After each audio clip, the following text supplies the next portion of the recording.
मुख्यमंत्री मनोहर लाल ने करनाल को करोड़ों की सौगात दी है। कार्यक्रम में शहरी निकाय मंत्री अनिल विज को भी आना था, लेकिन वो किसी वजह से नहीं पहुंच पाए। कार्यक्रम में सीएम ने नगर निगम के भवन का उद्घाटन किया, जिस पर करीब 16 करोड़ की लागत आई। वहीं हांसी की अगर बात की जाए तो हांसी चौक से नमस्ते चौक तक सड़क निर्माण के कार्य का भी यहाँ पर शिलान्यास किया गया है।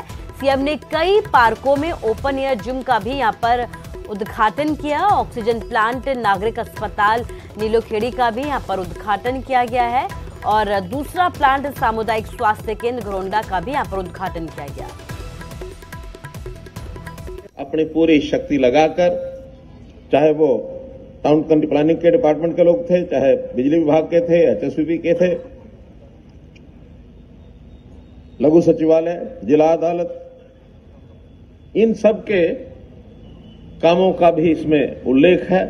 और फिर ये ऐसा स्थान है जिस स्थान के ऊपर लोगों को एक सब सेवाएं लेने के लिए आसपास के ऑफिस में आना पड़ता है, साथ में कोर्ट कचहरी भी है, बाकी सब है। उनके लिए भी सब लोगों को एक आसान अप्रोच इस जगह पर होगी तो एक अच्छा, एक जिसको कहना चाहिए, एक शहर के लिए एक नया प्रोजेक्ट ये आप लोगों को समर्पित किया जाता है।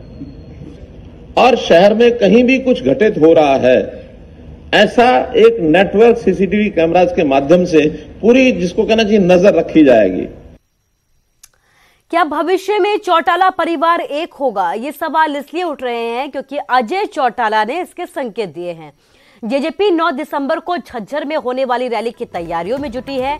इसी कड़ी में पलवल पहुंचे अजय चौटाला ने पार्टी कार्यकर्ताओं को रैली का न्योता दिया। वहीं चौटाला परिवार के एक होने पर अजय चौटाला ने कहा कि फैसला ओपी चौटाला को करना है कि परिवार और पार्टी एक होंगे या फिर नहीं।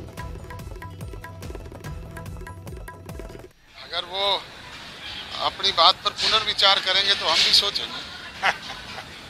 किस तरह से दोनों पार्टी हो जाएंगी, क्या हो सकता है? वो सभी हम ही कहते हैं कि पार्टी में कोई चीज स्थायी नहीं होती सर। परिवार पार्टी एक होगी तो क्या आपके परिवार से हो सकता है आने वाले दिन? ये काम बड़ों ने तय करना है। हिमाचल वासियों को बेहतर इलाज के लिए चंडीगढ़, दिल्ली का रुख नहीं करना पड़ेगा। बिलासपुर एम्स में ओपीडी सेवा की शुरुआत हो गई है। बीजेपी के राष्ट्रीय अध्यक्ष जेपी नड्डा और केंद्रीय स्वास्थ्य मंत्री ने इसका उद्घाटन किया। वहीं दावा किया जा रहा है कि 6 महीने बाद एम्स बनकर पूरी तरीके से हिमाचल के लोगों के लिए तैयार हो जाएगा।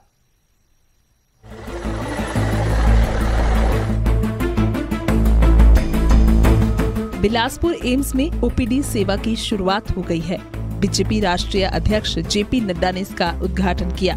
इस मौके पर केंद्रीय स्वास्थ्य मंत्री मनसुख मांडविया, सीएम जयराम ठाकुर, केंद्रीय मंत्री अनुराग ठाकुर भी मौजूद रहे। जेपी नड्डा ने कहा कि कोरोना काल में एम्स ओपीडी सेवा की शुरुआत होना बड़ी उपलब्धि है। मेरे ख्याल से 2017 में प्रधानमंत्री जी आए थे और उन्होंने शिलान्यास किया था एम्स का। ये बन करके अभी तक तैयार हो जाता। ये कोरोना की महामारी नहीं आती तो आज वो आकर के इसका श्री गणेश कर चुके होते। लेकिन उसके बावजूद भी एक सजग नेतृत्व ने इसकी चिंता की कि कोरोना के बावजूद भी काम चलता रहे और ये हिमाचल की जनता को समर्पित हो जाए। इस बात को हमको समझना चाहिए। वहीं केंद्रीय स्वास्थ्य मंत्री मनसुख मांडविया ने वैक्सीनेशन में देश में नंबर 1 आने पर हिमाचल की जमकर तारीफ की। हिमाचल देश का पहला राज्य है जहां 100% पात्र लोगों को वैक्सीन की दूसरी डोज लग चुकी है। इसके लिए सीएम जयराम ठाकुर ने प्रदेशवासियों को बधाई दी। आज देश में 127 करोड़ 127 करोड़ डोज एडमिनिस्टर हो गए और हिमाचल ने तो कमाल करके दिखाया। मुझे आपको अभिनंदन देना है। ये छोटी बात नहीं है।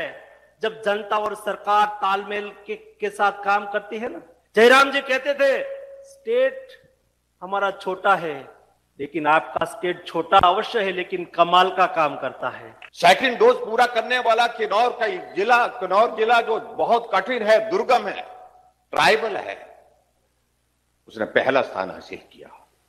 जब कोई ठान ले तो मैं समझता हूं कि लक्ष्य चाहे कितना भी कठिन है, कितना भी जटिल है, उसको हासिल किया जा सकता है। एम्स में ओपीडी सेवा शुरू होना हिमाचल वासियों के लिए बड़ी सौगात है। वहीं केंद्रीय मंत्री अनुराग ठाकुर ने विश्वास दिलाया कि अगले 6 महीने में एम्स पूरी तरह से बनकर तैयार हो जाएगा। जो हमें कभी पीजीआई चंडीगढ़ और एम्स दिल्ली जाना पड़ता था, अब 6 महीने के बाद आपको कहीं नहीं जाना है। पूरे हिमाचल प्रदेश के लोगों को बिलासपुर आने कर अपना इलाज करवा सकते हैं। अब वो दिन ज्यादा दूर नहीं जब पीएम मोदी बिलासपुर एम्स का उद्घाटन करेंगे। फिलहाल ओपीडी सेवा शुरू होने से लोगों को बड़ी राहत मिली है, वो भी ऐसे वक्त में जब कोरोना की तीसरी लहर की सुगबुगाहट का दौर चल पड़ा है। बिलासपुर से अरुण चंदेल, न्यूज़ 18।